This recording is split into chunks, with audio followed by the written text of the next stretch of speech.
Otep à tous, bienvenue sur la chaîne des panafricanistes par essence, par conviction et par excellence.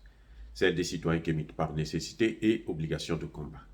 Nous sommes une chaîne qui n'est guidée que par nos ancêtres et rien que par les ancêtres qui appartiennent à l'égrégore du monde noir.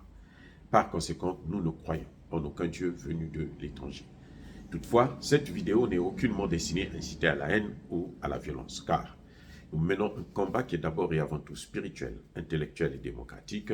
Ensuite, il est politique, géopolitique et géostratégique. Contre l'impérialisme, le colonialisme, le néocolonialisme et l'endocoloniat, qui sont tous qualifiés de crimes contre l'humanité. Nous menons ce combat sur la base du principe fondamental que nous avons hérité de nos ancêtres kémites, qui est celui de la Mahat, c'est-à-dire solidarité, vérité et justice.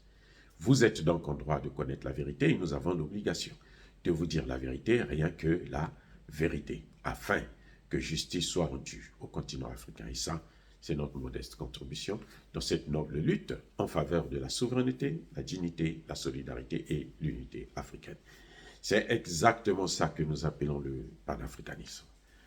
Bien-aimés frères et sœurs, je pense que le président Tshisekedi est en train de sortir de son coma cérébral qui l'empêchait de mener la guerre contre le M23 et le Rwanda, contre le Kenya et contre l'Ouganda. Parce que maintenant, nous avons constaté depuis hier que l'armée congolaise a brisé le cessez-le-feu. Et c'est ce que nous attendions depuis très longtemps. Il n'y a pas de cessez-le-feu unilatéral. Ça n'existe pas. Surtout dans un pays qui est le vôtre. C'est votre pays. Vous êtes agressé, vous êtes attaqué, et c'est à vous, vous signez le cessez-le-feu pour que l'autre ne puisse pas vous agresser. Il a pris goût, il a pris avantage, il va continuer à vous agresser. J'espère seulement que le président Tshisekedi ne fait pas ça pour être réélu.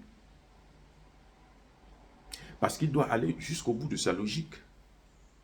Qu'il sache surtout que tout se paye ici-bas. Et le pays, là, le Congo démocratique, ou le Congo avec K, donc toute cette zone-là, Congo, Brazzaville, Congo de Kinshasa, Congo, Angola, ces trois pays-là, c'est là qu'est né le vrai christianisme. Pas le christianisme que les Occidentaux nous ont amené là, non, le vrai là, celui qu'on appelait la religion d'Isis. Alors il faut faire très très très attention, M. Tshisekedi. Vous ne savez pas, vous ne pouvez pas comprendre quelle est la force qui anime les Wazalendo. Ce n'est pas par hasard.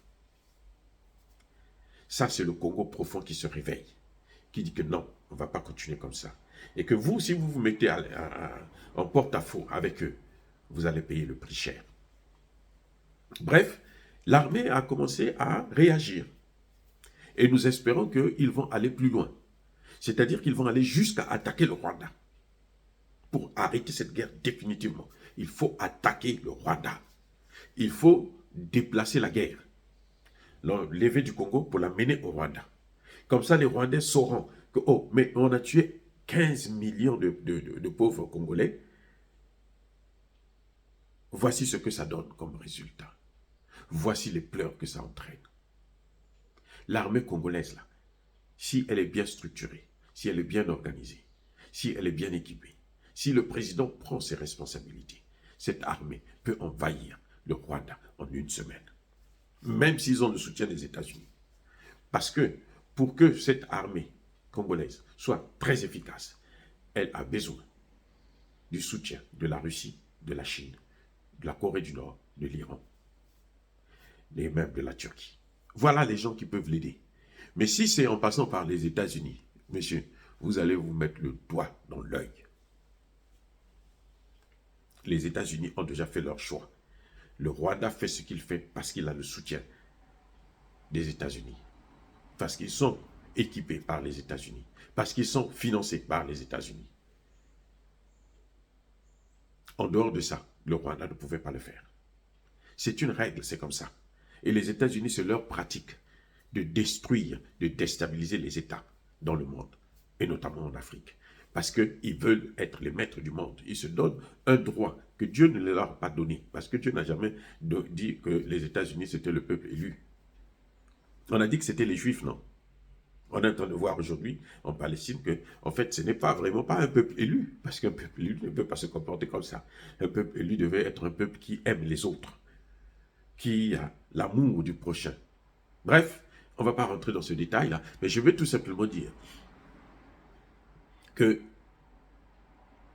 Tshisekedi a besoin de mettre l'armée en action, de ne pas s'occuper des cessez-le-feu qu'ils ont signés à Luanda. Parce que dans cette affaire-là, les États-Unis n'ont pas seulement corrompu le Rwanda, mais il y a aussi l'Ouganda et le Kenya. Le fameux Kenya, là. Ruto, là, c'est un gros hypocrite. Je l'ai acclamé quand il est venu à Paris pour son discours, mais en fait, il était venu pour salir Emmanuel Macron à la demande de Washington. Aussi simple que ça. Donc, si Tshisekedi croit que ça va s'arrêter là, comme ça, parce qu'on essaie de prendre le Rwanda, vous avez Kishanga, hein, les rebelles continuent à se battre pour récupérer Kishanga. Il faut qu'ils soient soutenus par l'armée. S'ils sont soutenus par l'armée, en moins de 24 heures, ils vont récupérer Kishanga. Et si la base là est partie, ben, je pense que les Rutshuru, là où les M23 essaient de vouloir revenir, ils vont aussi fuir. Ils vont fuir d'eux-mêmes. Ils vont traverser la frontière, rentrer chez eux. Et il faut les suivre chez eux. Il faudrait les suivre au Rwanda. Puisque les Rwandais rentrent au Congo, personne ne dit, la communauté internationale ne dit rien. Nous aussi, nous allons rentrer là-bas. La communauté internationale ne dira rien. Même si elle dit quelque chose, on s'en fiche éperdument. Nous allons le faire parce qu'ils nous ont attaqués. Ils doivent payer le prix. Dire cela, c'est inciter à la haine ou à la violence. Non. Yaba colère, Yamalem. Encore une fois de plus, le Rwanda n'a pas le droit d'attaquer, de faire ce qu'elle entend de faire. Et elle a fait trop de morts déjà, 15 millions de morts. Parmi lesquels 1 million de femmes violées. Alors ça suffit. Soyez bénis, bien-aimés frères et sœurs, par le Dieu des Kémites et par nos ancêtres angélisés, je persiste et je signe. Soyez abondamment bénis. Mais que tous ceux qui persécutent le continent africain le pillent et le déstabilisent, qu'ils soient noirs, blancs, chinois, arabes, indiens ou qui qu'ils soient punis, maudits, foudroyés, neutralisés, écrasés, effacés par ce Dieu des Kémites et par nos ancêtres angélisés. Vive l'Afrique éternelle, j'ai dit et j'assume.